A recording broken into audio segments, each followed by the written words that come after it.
கடந்த 2022 பொதுத் தேர்தலுக்குப் பிறகு முகைதீனுக்கு ஆதரவளிக்கும் நிலைப்பாட்டை மஇகா கொண்டிருந்ததா இல்லையா என்பதை மஇகா தெளிவுபடுத்த வேண்டும் என்று அம்னோவின் உச்சமன்ற உறுப்பினரும் ஜொகூர் மாநில சபாநாயகருமான புவாட் சர்காசி கேள்வி எழுப்பினார். பொதுத் தேர்தலுக்கு பின்னர் பெரிக்காத்தான் கூட்டணிக்கும் பக்கத்தான் கூட்டணிக்கும் பெரும்பான்மை இல்லாத நிலையில் வாரிசானுடன் கூட்டணி அமைக்க இரு கூட்டணி கட்சிகளும் விருப்பம் தெரிவித்தன.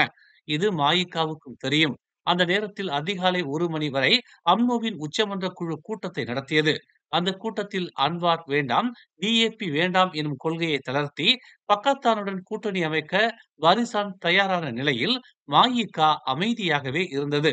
மஇகாவின் அமைதிக்கு பின்னால் துரோகம் மறைந்திருந்தது என்று ஒரு தொலைபேசி அழைப்பு உறுதிப்படுத்தியது. வாரிசானின் 10 நாடாளுமன்ற உறுப்பினர்கள் முகைதீன் தலைமையிலான பெரிக்காத்தானுக்கு ஆதரவளிப்பதாக ஒப்பந்தத்தில் கையெழுத்திட்டிருந்ததாகவும், அந்த 10 நாடாளுமன்ற உறுப்பினர்களில் மஇகாவின் சரவணனும் ஒருவர் என்பதை அந்த தொலைபேசி அழைப்பு உறுதிப்படுத்தியதாக புவாட் சர்காசி தெரிவித்துள்ளார். அப்படியானால் வாரிசானில் அங்கம் வகித்துக் கொண்டே மஇகா பெரிக்காத்தானை ஆதரித்ததா? முகைதீனுக்கு சரவணன் ஆதரவளித்திருப்பது சரவணனின் தனிப்பட்ட விருப்பமா அல்லது மஇகாவின் முடிவா என்பதை மஇகா உறுதிப்படுத்த வேண்டும் என்று புவாட் சர்காசி கேட்டுக் கொண்டுள்ளார்.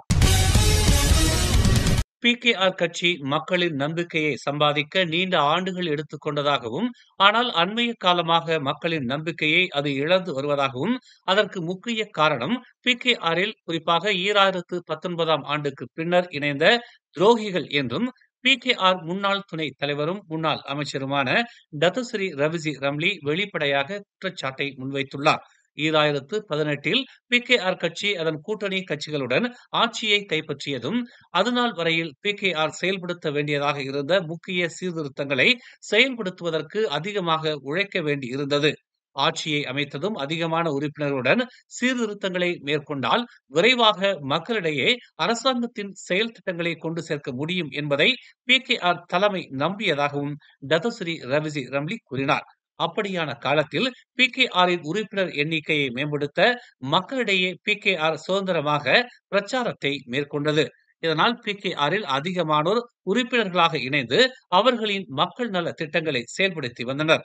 அந்த வேளையில் திடீரென பிகேஆரின் உறுப்பினர் எண்ணிக்கை அதிகரித்ததை உணர்ந்த தாம் புதிய உறுப்பினர்களின் கடந்த கால செயல்பாடுகளில் மக்களுக்கு எதிராகவும் பிகேஆரின் கொள்கைகளுடன் முரண்பட்டிருப்பதையும் கண்டறிந்ததாகவும், இம்மாதிரியானவர்களின் படையெடுப்பால் பிகேஆரின் தொடக்கத்திலிருந்து ஆதரவளித்த பெரும்பாலானவர்கள் ஒதுக்கப்படுவார்கள் என்பதை தாம் உணர்ந்து குறிப்பிட்ட சிலரை கட்சியில் இருந்து விலகும்படி வலியுறுத்தியதால் தமக்கும் அப்போது பிகேஆரின் துணைத் தலைவராக இருந்த அஸ்மின் அலிக்கும் கருத்து முரண் ஏற்பட்டதாகவும் டத்துஸ்ரீ ரவிசி ரம்லி விளக்கினார். அதன் பின்னர் துணைத் தலைவராக பொறுப்பேற்ற தாம் பெரும்பாலான உறுப்பினர்களை நீக்கியதாகவும், அவர்களில் பெரும்பாலான துரோகிகள் அவர்களின் சொந்த கட்சிக்கும் விசுவாசமாக இல்லாமல் அரசியல் பலத்தாலும் பண பலத்தாலும் பிகேஆரில் நீடித்ததாகவும், அவர்களையும் தம் கட்சியில் இருந்து வெளியேற்றியதால் அவர்களால் பயனடைந்த முக்கிய உறுப்பினர்கள் தமக்கு எதிராக இந்த 2025 பிகேஆர் தேர்தலில் பிரச்சாரம் செய்ததாகவும் டத்துஸ்ரீ ரவிசி ரம்லி தெரிவித்தார்.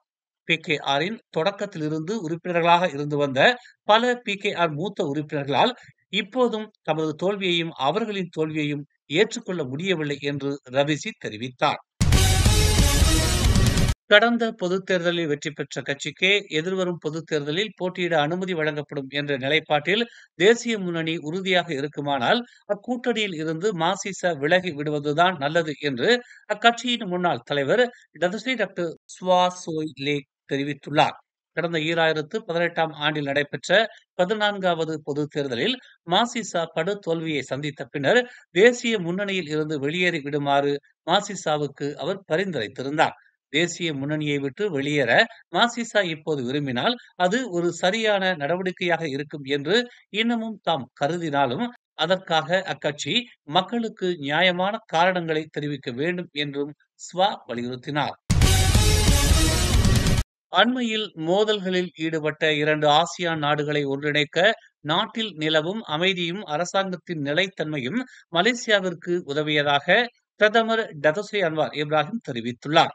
வலிமையான நிர்வாகம் மலேசியாவை வெளிநாடுகள் அங்கீகரிக்கவும், தாய்லாந்து மற்றும் கம்போடியாவிற்கு இடையிலான போர் நிறுத்த பேச்சுவார்த்தைகளை ஒருங்கிணைக்க தேர்ந்தெடுக்கப்படவும் வழிவகுத்ததாக அன்வார் தெரிவித்தார். இவ்விரு நாடுகளும் அமைதியாகின. காரணம், அந்நாடுகளின் அரசாங்கங்களும் வலிமையானவை. அதனால்தான் அதை பலவீனப்படுத்தும் முயற்சிகள் குறித்து எச்சரிக்கையாக இருங்கள் என்று ஆலோசனை வழங்கப்பட்டது.